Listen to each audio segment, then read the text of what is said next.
Excuse me, welcome back here to Squeal on Vent TV, Channel 31, and I won't even bother with you, Tabitha, it's your community station. As your you know, station. We have been joined by Bobby and Mark from the Trocks. Please give them a big warm welcome.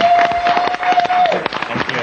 And that bit of footage that we just introed with then, Mark was actually in that first little bit on the left-hand side. It just faded out there, the blonde one. So amazing. When was that film? Do you know? I'm not actually sure what that was from. No? That was some years ago. Yeah, I think it was a few years ago. Yeah. Well, welcome to Australia, guys. Thank you. We're happy to be here. You've only just touched down, so we started off. I'm like, so what do you think of Australia? Oh, well, we got here yesterday. So you like the airport then? Yeah. Yeah, it's great. A little bit colder than where you were before as well.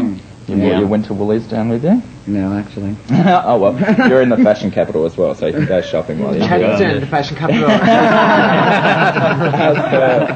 All right, so for those people that are watching and that don't know, let's give them a little bit of an intro into the Trocks. Ballet Troccadero was founded in 74.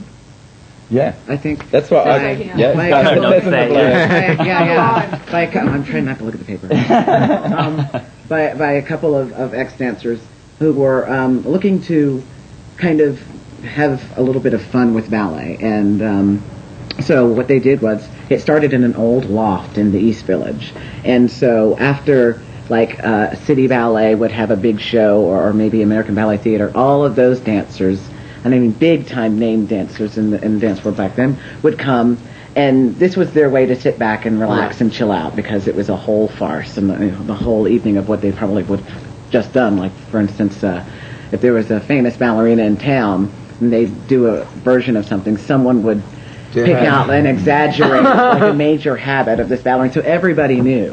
And it just became a way for them to really relax and have fun with it. And then it branched out and became a really big and bigger, and now it's where it is today. Yeah, it's phenomenal. So. 1974 it started. You the troupe was actually here in Australia back in 1979, 21 years Before ago. We were born. That's what I was just. And, I was born.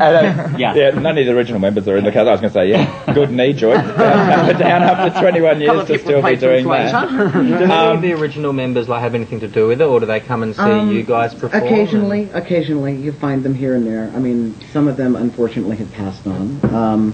But there are a few that are still around. Because how would they feel seeing how big it's got now, seeing that it's touring everywhere from what they first started? Oh yeah, some of them still keep abreast of everything, and when they see it, then they come back and they let us know, and they're like, wow, you guys are incredible. And I mean, I still respect them, even though what we do is way different. It's still the same in a lot of respects, but how did you get into it? How did you get into it? Did you audition for it, or you'd seen it and then you wanted to get into it? I'd heard of it ever since I was a little kid, basically, and I had moved to New York just because I wanted to live in New York, and I happened to see a listing for an audition. I was like, oh my God, Ballet Troccadero. So I went and auditioned. And you were trained ballet before? Yeah, I had danced with a company in Minneapolis for 8 years in a ballet company. So you were beaten to get your legs straight and your back? Yes. They do that, don't they? Yeah. They bind your feet. And you're on this bar and they go, bang! Because I've actually trained as well. Yeah. Your feet are your tool, aren't they? How long have you been with the company for? Almost 6 years. And same. 2 weeks after he joined, I joined the company. And so when you start your ballet, your career and your training and everything, and is there a point where you think, I want to do what those girls do and do points? Is that a point that crosses over? It's always kind of a mystery, yeah. It's always something that's kind of intriguing. The whole the show is full of it's It's amazing. Well, yeah, I mean, me being the freak that I am, I started training ballet when I was 8, and I was always fascinated with the point shoes. So. They used to always make a joke. Oh, you're singing out the troccadero, and I was like that. And then I saw them when I was 10, and my mother was like, God, so and I said, I have to be with that company. I said, one day I'm going to be with that company. And my mother's like, it's all right, dear. We'll put you in a nice conventional company, and I mean, and I did work that, but when I got the chance to audition, I was a realization of a dream for you. Yeah, kind of, sort of. Because makeup and stuff, did they teach you to do that, or was it whatever you wanted to do? You learn. Everybody kind of learns. You don't want to see some of the pictures of our... Look like a girl! Yeah. Some of us are a little bit more fortunate in that. Get the paint palette, go for it. Yeah, exactly. I want one of those things that they had in Back to the Future where you put it on and then you find, oh, yes, that's it. Oh, some people just still do draw on their eyebrows with a little, like a hole in a a little piece of paper. template. Oh, yeah, the stencil, exactly. Napoleon has an eyebrow stencil. It's just getting them right because they're separate. Otherwise, you're doing a quizzical look all the time. All right, we've got some more footage coming up now, so let's go and have a look at that.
We're going to go to the news desk now, and then we'll come back and wrap up this segment. Take it away, Sally.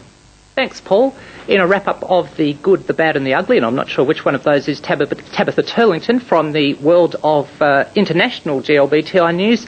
Good news is that the Swedes have backed gay marriage, with Swedish Justice Minister Thomas Bodström speaking out in favour of changing law to permit same-sex couples to marry in church. Although Swedish couples have had been able to enter partnerships since 1994, the church issue is a different thing. The Swedish Lutheran Church, of which more than 85% of Swedes are officially members, has repeatedly stated its formal opposition to gay marriages, but the Theological Committee is currently reviewing its position and will announce conclusions later this year. In the US, the Human Rights Campaign has initiated a boycott of ExxonMobil after the new merged company rescinded Mobil's previously non-discriminatory employment policy for gays and lesbians, and rescinded for all new employees Mobil's spouse benefits scheme for gay and lesbian employees. And in other international news, researchers have discovered that one particular variety of ginseng called Korean red contains a protein that has an anti-HIV effect. Over 6 years, those who kept taking the ginseng as well as AZT had no change in their T cell levels, while those who didn't saw their T cell levels decrease. And in other news, Moscow's mayor has been accused of homophobia, saying that the Moscow government will not allow the majority of the capital's population to have forced upon it unacceptable norms of behaviour. But in better news, Rhode Island has extended rights to transgender people with very little fuss, and Rhode Island is now the third state of the US, along with Connecticut and Minnesota, which is governed by a former professional wrestler, Jesse the Body Ventura, in giving transgender people civil rights. Back to Paul. Thank you, Sally. All right. Now, it's been whispered to me that you are appearing on ROVE Live next week, and also the... He's not a pulp. You'll think he's a pulp, but he's not a pulp. But he'll tell you that he's not a pulp you. anyway, about 20 times in the space of 5 minutes. Denial. Yeah, I'll tell you. It's not a river in Egypt. Also, the footy show, which is used to having blokes in frocks anyway, because they all do it themselves. So, to welcome you to Australia, we have... They look like they came from McDonald's, but these are little nerd Aussie rule footballs that we'd like to give you. No expense has been spared. 2 weeks, you could have had breasts. It's all them in half. It'll be the first thing they throw out with their excess luggage.